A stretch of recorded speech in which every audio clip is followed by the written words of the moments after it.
Officer Jasmine Rivers had worked 12 years on the Fairview Police Department, and every single day felt like a test she had to pass twice as hard as everyone else. She was one of only 3 black officers in the entire department, and the only black woman who had ever made it past rookie year. Tonight started like any other shift in the small Georgia town where cotton fields stretched beyond the city limits and old ways died hard. Her radio crackled at 11 p.m. with a message from Sergeant Dylan Hartwell telling her to meet him and officers Brett Mason and Cole Turner at the old Riverside warehouse for what he called an urgent strategy meeting about the drug case they had been building for months. Jasmine felt pride swell in her chest, because finally they were including her in the big decisions and treating her like a real member of the team. She drove her patrol car through empty streets lined with closed shops and dim streetlights, thinking about how her father would be proud to see her getting this respect. When she pulled up to the warehouse, the moon hung low and heavy in the sky, like it was watching something it did not want to see. The building had been abandoned for 20 years after the textile factory closed, and now it just stood there like a skeleton of better times with broken windows that looked like missing teeth. Jasmine walked inside expecting to see maps and files spread out on tables, but instead she found the 3 white officers standing in a half circle with smiles that did not reach their eyes and something cold and mean behind their faces that made her stomach drop. Dylan stepped forward first, and his smile twisted into something ugly as he said, "Welcome to your real performance review." Jasmine, and the way he said her name made it sound like an insult. Brett and Cole moved to block the door behind her, and suddenly the warehouse felt smaller, like the walls were closing in and stealing all the air from her lungs. Jasmine kept her voice steady and professional as she asked what this was really about, and why they brought her here in the middle of the night instead of meeting at the station like normal people. Dylan laughed, and it echoed through the empty space, bouncing off concrete walls and rusted metal beams overhead. He told her they were tired of watching her prance around like she belonged there, and that everyone knew the only reason Chief Williams hired her was to fill some diversity quota from the city council. Brett chimed in saying she was just a token meant to make the department look good on paper, and that real police work was not meant for women, especially not black women who should know their place. Jasmine felt her hands curl into fists at her sides, but she forced them to relax because she knew this was exactly what they wanted. They wanted her to lose control so they could write her up or arrest her, or worse, tell everyone she was unstable and dangerous. Cole walked around her in a slow circle like a wolf studying prey, and he said they had been planning this little meeting for weeks because somebody needed to teach her the real rules of Fairview, and those rules said people like her did not get to wear the same badge as people like them. What followed were the longest hours of Jasmine's life, as the 3 men took turns throwing insults and threats at her like stones, meant to break her down piece by piece. They made her stand in the center of the warehouse under a flickering light. They had rigged up special for this occasion, and they circled her, taking turns getting in her face. Dylan told her about all the times he had blocked her from getting better assignments, and how he made sure she only got the boring paperwork cases that went nowhere. Brett bragged about spreading rumors at the station that she only passed the academy because instructors went easy on her, and that she probably slept her way through training. Cole was the meanest of all, saying things about her body and her family that made her want to scream, but she kept her mouth shut tight like a locked door. They pushed her around, making her stumble, but never quite knocking her down because they wanted this to last all night long. They told her she could leave anytime she wanted, but they would make sure everyone knew she was a coward who ran away crying, and that her career would be over before sunrise. Jasmine thought about her father, who had been a janitor his whole life, cleaning the floors of buildings where men who looked like these officers made decisions about people's lives. She remembered how he told her that sometimes survival means swallowing your pride and waiting for the right moment, because the right moment always comes, if you are patient enough and strong enough to recognize it. So she stayed silent even when Dylan shoved her badge in her face and asked her what made her think she deserved to wear it.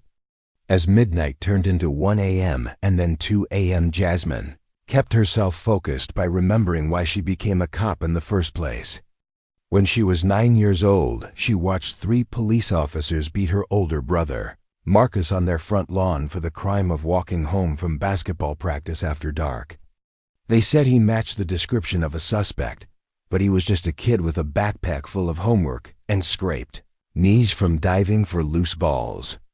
Her mother had screamed and cried, but there was nothing anyone could do, because those officers wrote their report and the system believed them over a black family in the poor part of town. Marcus survived, but he was never the same after that, and he looked at Jasmine differently when she told the family 10 years later that she was joining the police academy.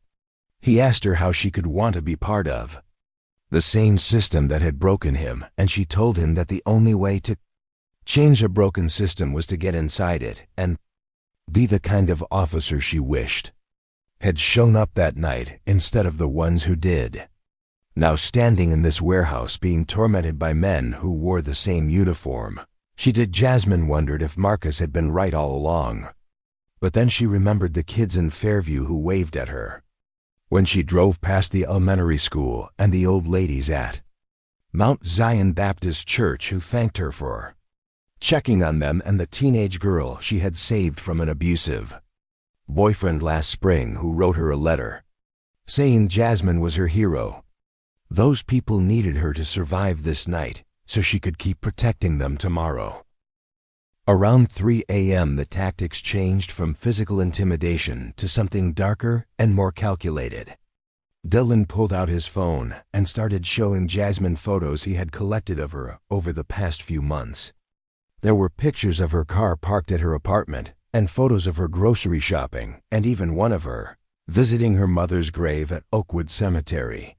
He told her they had been watching her for a long time, and that they knew everything about her life, including the fact that she lived alone with no boyfriend or husband to protect her. Brett added that it would be real easy for something bad to happen to a woman living by herself, especially if that woman made enemies of the wrong people. Cole suggested that maybe her apartment could catch fire, or maybe her car brakes could fail on Highway 49 where it curves around the mountain and people die in accidents all the time. Jasmine felt ice water run through her veins, but she refused to let them see her fear, because fear was what they wanted to harvest from her like crops from a field. She thought about all the training she had received at the academy about staying calm under pressure and reading your opponent's weaknesses. Dylan was arrogant, and he liked the sound of his own voice, which meant he talked too much and revealed too much. Brett was a follower who only felt brave when he was part of a group, which meant he would crumble if separated from the others. Cole was the most dangerous because he was quiet, except when he was being cruel, and those were the ones you had to watch closest because they were capable of anything. By 4 a.m. Dylan decided it was time to force Jasmine to quit, and he pulled out a resignation letter he had typed up himself. He threw it on the dusty floor at her feet along with a pen and told her she had 5 minutes to sign it or things were going to get much worse than they already were. The letter was full of lies saying she was resigning due to personal inability to meet the demands of law enforcement work and that she acknowledged she was not qualified for the position. Brett laughed and said once she signed it, they would make sure. The story got around that she admitted to being a failure, and that would be the end of her career, not just in Fairview but anywhere else she tried to work. Cole added that if she was smart, she would sign the paper and leave town tonight before they changed their minds about letting her go with just her dignity damaged. Jasmine looked down at the resignation letter, and for a moment she actually considered it, because she was tired and scared, and part of her just wanted this nightmare to end.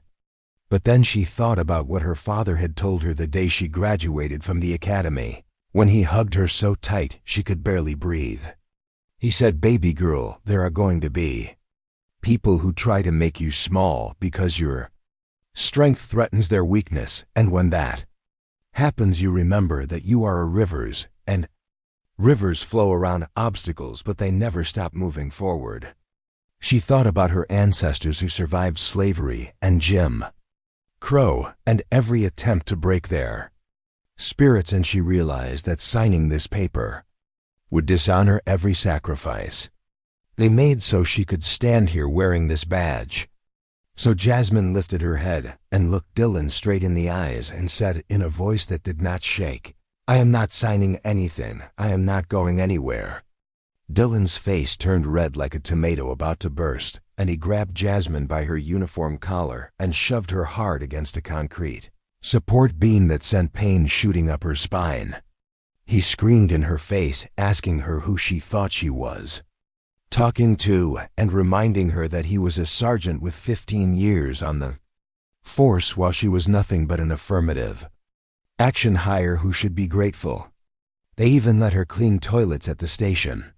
Brett joined in, grabbing her duty belt and yanking it so hard the leather bit into her waist, and he told her they were going to make an example out of her so every other minority who thought about joining the force would know what happens when you do not show proper respect.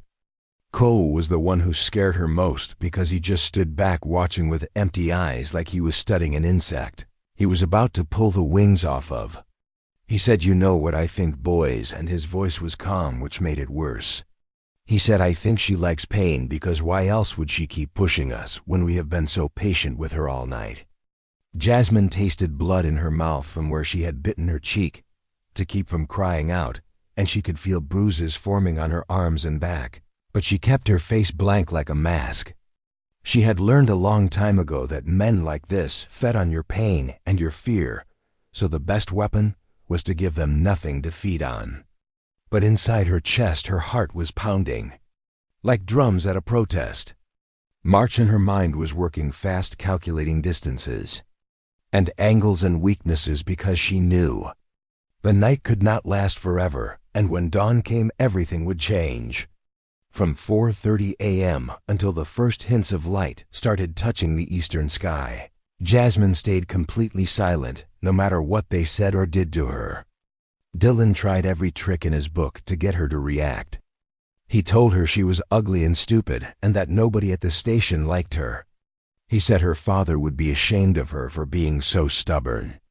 He even suggested that maybe they should call the chief right now and tell him they caught her stealing evidence which would land her in jail instead of just getting her fired.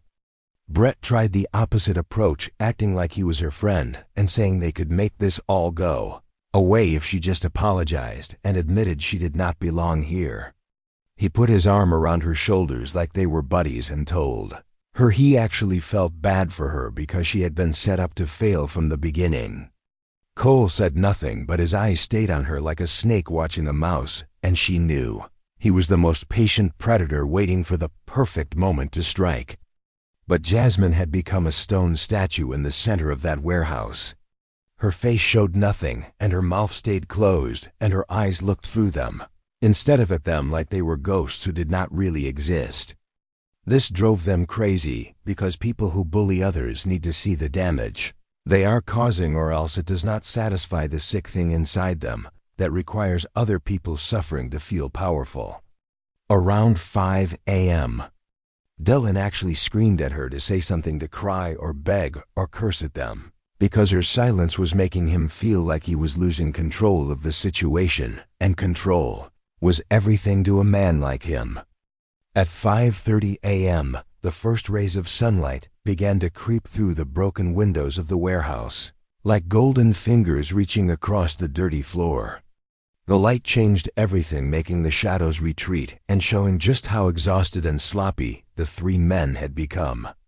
Dylan's uniform was wrinkled and stained with sweat. Brett kept yawning and rubbing his eyes. Cole's attention had started to wander as he checked his phone, probably worried about explaining where he had been all night. They thought they had won because Jasmine was still standing there, bruised and silent, and they assumed her silence meant defeat. Dylan laughed and told Brett and Cole that they had done good work tonight, teaching this lesson, and that in a few days, Jasmine would quit on her own once she realized nobody was coming to save her. Brett agreed, saying she would probably call in sick today, and then just never come back, because that is what weak people do when they realize they cannot cut it. Cole suggested they should leave now before the morning shift started, and people started asking questions about where they had been. They were turning toward the door, already discussing what breakfast place was open this early, when Jasmine finally spoke for the first time in over 6 hours. Her voice was clear and strong like a bell ringing across a quiet valley. She said, "You are right about one thing," and all 3 men froze and turned back to look at her. She continued, "I will not say a word about tonight because I am going to let my actions do all the talking instead." What happened next would be talked about in Fairview for years to come, though the official reports would tell a very different story than what actually occurred in that warehouse at dawn. Jasmine moved like lightning, catching all 3 men completely off guard because they had spent all night thinking of her as a victim and forgotten she had the same combat training they did, plus something they did not have, which was 6 hours of stored-up rage, focused into pure determination. She struck Dylan first because he was the leader, and leaders always fall hardest when you take them down in front of their followers. She used a defensive move she learned in academy training, stepping inside his reach and using his own momentum to flip him over her hip and slam him face first into the concrete floor. The sound his body made hitting the ground echoed through the warehouse, and Brett and Cole stood frozen for 3 full seconds, unable to process what they were seeing. Jasmine did not waste those seconds. She went for Brett next because he was closer and because followers panic when their leader falls. She swept his legs out from under him, and when he hit the ground, she used a pressure point technique on his wrist that made him cry out in pain and lose his grip on the baton he had been reaching for. Cole finally reacted, rushing at her from the side, but Jasmine had been watching them all night, and she knew his patterns. She dropped low under his tackle and came up behind him, locking her arm around his neck in a proper sleeper hold that cut off blood flow to his brain without crushing his windpipe, because she was not trying to kill anyone, just survive. Dylan struggled to his feet, blood streaming from his nose where it had smashed into the concrete, and his eyes were wild with disbelief and fury. He charged at Jasmine, roaring like an animal, but she was ready for him this time. She grabbed an old metal pipe from the warehouse floor and swung it not at his head, but at his knee, taking out his balance and sending him crashing into a stack of old wooden pallets. Brett tried to grab her from behind, but Jasmine drove her elbow back into his solar plexus, knocking the wind out of him and making him stumble backward, gasping for air. Cole recovered from the sleeper hold and came at her again, but this time Jasmine was done playing defense. She met his charge head-on, using every ounce of strength she had built up from years of working twice as hard as everyone else at the gym. They grappled and fought, rolling across the dirty floor, trading blows that would leave both of them marked for weeks. But Jasmine had something Cole did not have, which was the memory of every insult, every belittling comment, every time someone tried to make her feel less than human, and that memory burned in her muscles like rocket fuel. She got him in an armbar and applied pressure until he had no choice but to tap out or have his elbow broken. And even then she held on for 3 extra seconds, just so he would know how it felt to be powerless and at someone else's mercy. The fight continued as the sun rose higher, painting the warehouse in shades of orange and gold that made the violence look almost beautiful in a terrible way. Dylan and Brett regrouped and came at Jasmine together, trying to use their size advantage to overwhelm her, but she used the environment against them. She led them on a chase through the warehouse, making them trip over debris and crash into support beams. She grabbed their own equipment off their duty belts when she got close enough. She used Brett's handcuffs to chain Dylan to a metal railing when she got the chance, leaving him yanking and cursing while she dealt with the other 2. She threw Cole's radio across the warehouse so they could not call for backup that would come with more lies about what happened here. Every move she made was calculated and precise, because this was not about revenge, it was about survival and justice, and showing 3 men who thought they were untouchable, that they had made a terrible mistake. Brett tried to pull his service weapon, but Jasmine was faster. She disarmed him using a technique that left his trigger finger sprained and his gun skittering across the floor into the shadows. She did not pick it up because she did not need it and because she wanted them to know. She beat them with her bare hands and her will to survive.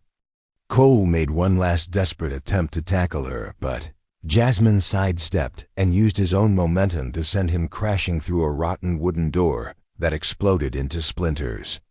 The warehouse fell silent except for the sound of heavy breathing and the distant morning birds singing their songs outside like this was just another normal day. By the time the sun had fully risen, all three men were on the ground in various states of defeat, and Jasmine stood in the center of the warehouse, exactly where they had tried to break her all night. Dylan was still handcuffed to the railing, his nose clearly broken and his eyes swelling shut. Brett was curled on his side holding his ribs and whimpering about needing a doctor. Cole was unconscious or close to it, lying in the pile of broken wood from the door he had crashed through. Jasmine was not unmarked. Her uniform was torn and dirty. Blood ran from a cut above her eye. Her knuckles were raw and bleeding.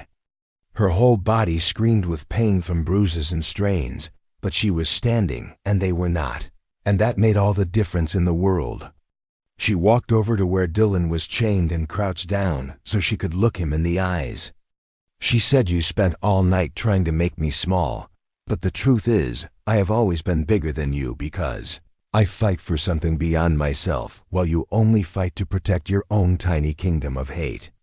Dylan tried to spit at her, but he did not have the energy left. Brett called out from across the warehouse begging her to let them go and promising they would never bother her again. Jasmine stood up and shook her head. She said the time for bargaining ended 6 hours ago, and now we do this the right way through proper channels and the truth, no matter how ugly it looks. Cole groaned and tried to sit up. Jasmine walked over and stood above him. She said, "I hope it was worth it because you just threw away your career, your reputation, and your freedom for one night of trying to feel powerful by hurting someone you thought could not fight back." Jasmine found her radio, which Dylan had taken from her belt when this nightmare started, and she turned it back on with shaking hands. The static crackle of the police frequency filled the warehouse like the voice of civilization coming back after a long absence. She took a deep breath and pressed the transmit button. "Dispatch, this is Officer Jasmine. Rivers badge number 247, requesting immediate supervisor. Response and internal affairs to the Riverside warehouse on County Road. 12.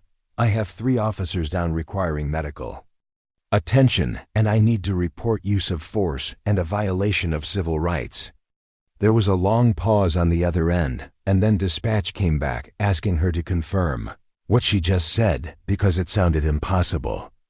Jasmine repeated herself slowly and clearly, adding that she was safe but injured, and that she needed the chief of police to respond personally because what she had to report involved corruption within the department. Dylan started yelling from where he was chained, trying to swoon version of the story into the radio, but Jasmine walked away from him because his time for talking was over. She went to the warehouse entrance and stood in the doorway looking out at Fairview, waking up to a new day. She saw the sun burning off the morning fog that hung over the cotton fields. She saw cars starting to drive down Main Street, heading to work and school. She saw the American flag at the courthouse being raised by the custodian, who did the same thing every morning at exactly 6:30 a.m. This was the town she had sworn to protect, and now she had protected it from monsters who wore badges and used authority as a weapon against the innocent. 20 minutes later, patrol cars and ambulances started arriving at the warehouse with lights flashing and radios squawking. Chief Williams pulled up in his personal truck, and when he stepped out, Jasmine could see the confusion and concern on his weathered face. He was an older black man who had worked his way up through the ranks over 30 years and who had fought his own battles against the racism that still infected law enforcement in small southern towns. He walked up to Jasmine and studied her torn uniform and battered face. He said, "What happened here, Officer Rivers?" and his voice was gentle but firm. Jasmine straightened her spine despite the pain shooting through her back. She said, "Chief, I was lured here under false pretenses by Sergeant Hartwell and Officers Mason and Turner, who spent the night attempting to force me to resign through intimidation, physical assault, and threats against my life. The 3 officers in question are inside requiring medical attention after I was forced to defend myself. I am prepared to give a full statement, and I have maintained the scene for evidence collection." Chief Williams closed his eyes for a long moment, like he was praying or mourning, or maybe both. Then he opened them and looked at Jasmine with something like respect and sadness mixed together. He said, "I am sorry this happened, and I'm sorry it took me too long to see what was festering in my own department." He turned to the other officers who had responded and started giving orders about securing the scene and separating witnesses and calling in the county sheriff to handle the investigation. Since it involved his own people, paramedics rushed into the warehouse and came out minutes later with Dylan, Brett, and Cole on stretchers, all 3 of them trying to talk at once about how Jasmine had attacked them unprovoked, but nobody was listening because the evidence written on all their bodies told a different story. At the station 2 hours later, Jasmine sat in an interview room with a representative from the State Bureau of Investigation and a lawyer from the NAACP Legal Defense Fund who had driven up from Atlanta as soon as they heard what happened. She walked them through every detail of the night, from the fake meeting call to the hours of harassment to the moment at dawn when she finally fought back. She showed them the photos Dylan had taken of her stalking her around town. She described the threats they made against her life and the resignation letter they tried to force her to sign.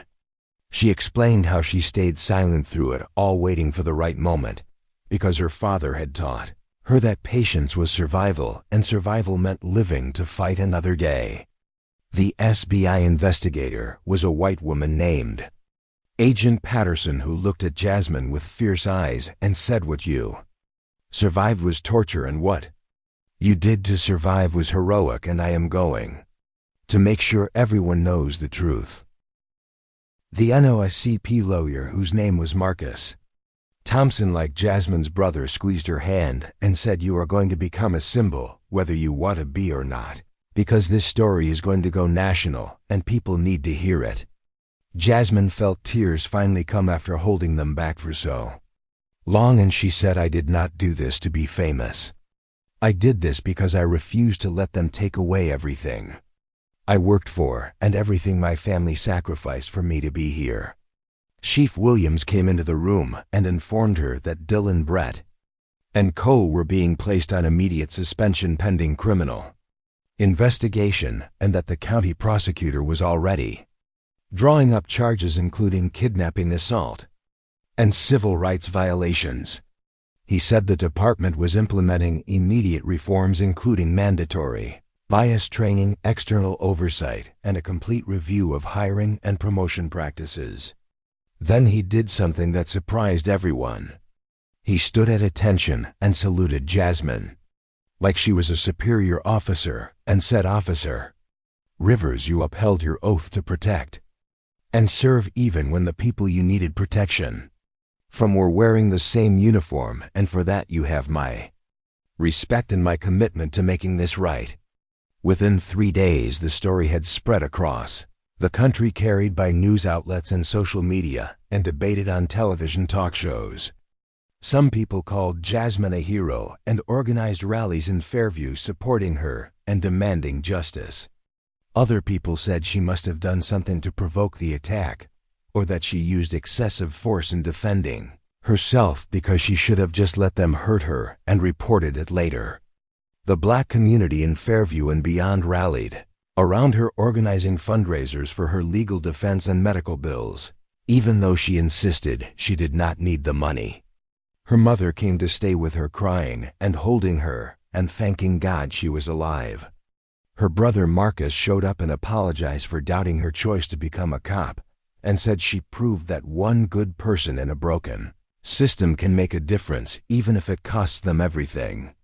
National civil rights leaders came to Fairview and stood on the courthouse steps demanding federal investigation and systemic reform.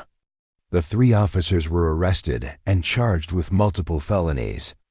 Dylan lost his pension and his wife filed for divorce. Brett was denied bail after prosecutors argued he was a flight risk. Cole pleaded guilty to lesser charges in exchange for testifying against the other 2.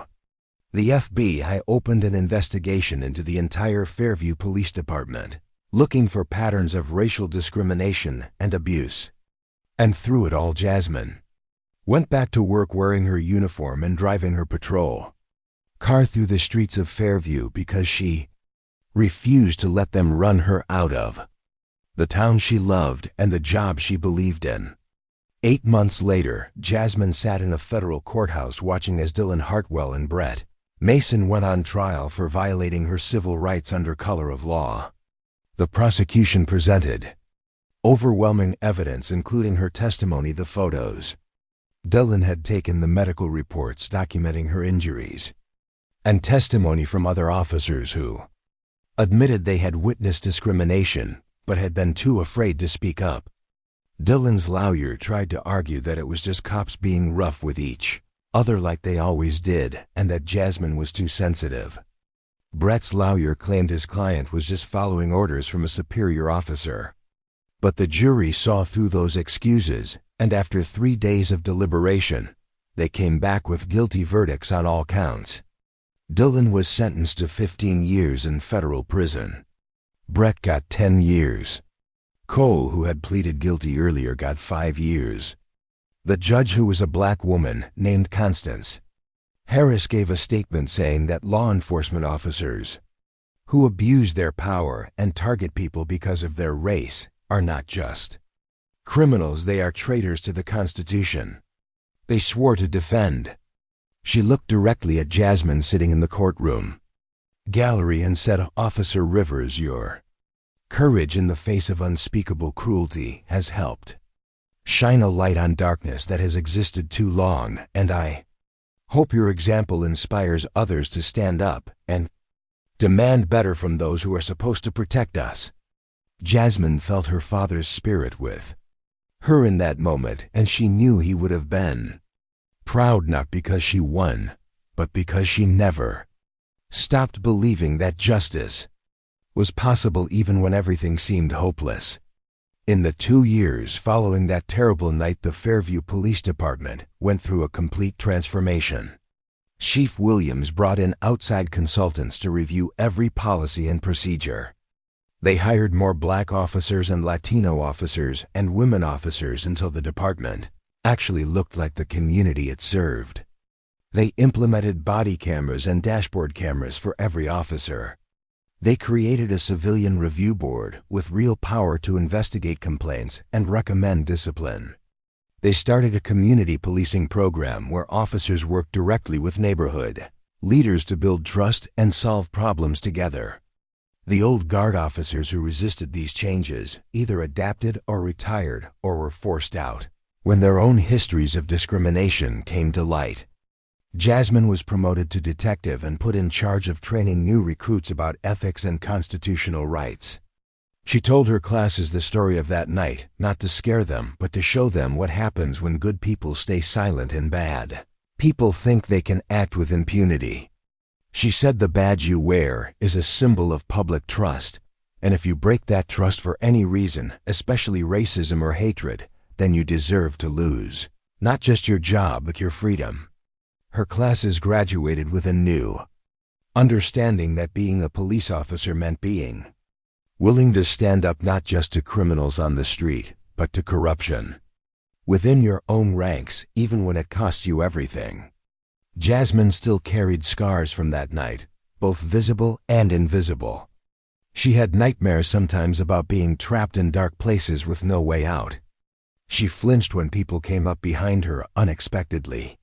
She went to therapy every week with a counselor who specialized in trauma, because she knew that surviving was not the same as healing, and healing required acknowledging pain instead of burying it. But she also found strength in her story and in the letters she received from people across the country, who told her she inspired them to speak up about their own experiences with injustice. A young black girl in Chicago wrote to say she wanted to be a police officer now because of Jasmine. A white police officer in California admitted he had witnessed racism in his department, and Jasmine's story gave him courage to report it. A mother in Texas whose son had been killed by corrupt cops thanked Jasmine for fighting back when her son could not. These letters filled a wall in Jasmine's apartment, and she read them whenever she felt like giving up or wondering if the pain had been worth it. She started speaking at police academies and community centers and universities, telling her story and answering hard questions about race and power and justice. She wrote a book called Sunrise Reckoning that became a bestseller and donated all the profits to organizations fighting police brutality and supporting survivors of violence. She met with lawmakers and helped draft legislation to reform qualified immunity and increase accountability for officers who break the law. And through it all, she kept wearing her badge and serving Fairview because she refused to let what happened define her or limit her or turn her bitter against the work she believed in. 5 years after that night, Jasmine stood at a podium in Washington, D.C. as the President of the United States presented her with the Medal of Valor for extraordinary courage in the face of danger. The citation talked about her bravery and her commitment to justice, but Jasmine knew the real story was more complicated than any medal could capture. The real story was about survival and choosing to fight back when fighting back seemed impossible. It was about refusing to be silenced or intimidated or broken by people who believed their power made them untouchable. It was about remembering that silence can be a weapon when used strategically, and that speaking through actions is sometimes more powerful than speaking through words. After the ceremony, reporters asked her what she wanted people to learn from her experience. Jasmine thought about that question carefully before answering. She said, "I want people to understand that injustice thrives in darkness and silence. So we have to be willing to bring truth into the light, no matter how much it costs us personally. I want police officers to know that the real enemy is not the communities we serve, but the corruption and racism within our own ranks that makes good policing impossible. I want survivors of violence and abuse to know that you are stronger than you think, and that fighting back does not always mean physical violence. Sometimes it means refusing to quit. Refusing to be silent and refusing to let others define your worth. And most importantly, I want everyone to remember that sunrise always comes eventually, no matter how long and dark the night has been. And when that sunrise comes, you have to be ready to speak your truth in whatever language you have, whether it is words or actions, or simply standing up when everyone expects you to stay down." Years later, Jasmine returned to the old Riverside warehouse for the first time since that terrible night. The building was being torn down finally to make way for a new community center that would serve the poor neighborhoods of Fairview. She stood outside the fence watching the excavators and bulldozers reduce the structure to rubble and dust. A young black officer from her department found her there. His name was David Chen, and his parents had immigrated from Taiwan, and he told Jasmine that he joined the force because of her story. He asked her if she ever regretted fighting back that night, or if she wished she had just signed the resignation letter and walked away. Jasmine looked at the warehouse being demolished and thought about the woman she had been that night, scared and alone and facing what seemed like impossible odds. She thought about the moment at sunrise when she finally spoke and struck back and changed the course of her life, and maybe the course of history in some small way. She turned to David and smiled. She said, "I have never regretted it for 1 second, because that night taught me the most important lesson I ever learned, which is that silence has its place, but there comes a moment when you have to speak. And when you speak, you better make it count." Those men thought they could torture me all night, and I would stay silent forever out of fear. But they did not understand that I was not being silent out of fear, I was being silent out of strategy.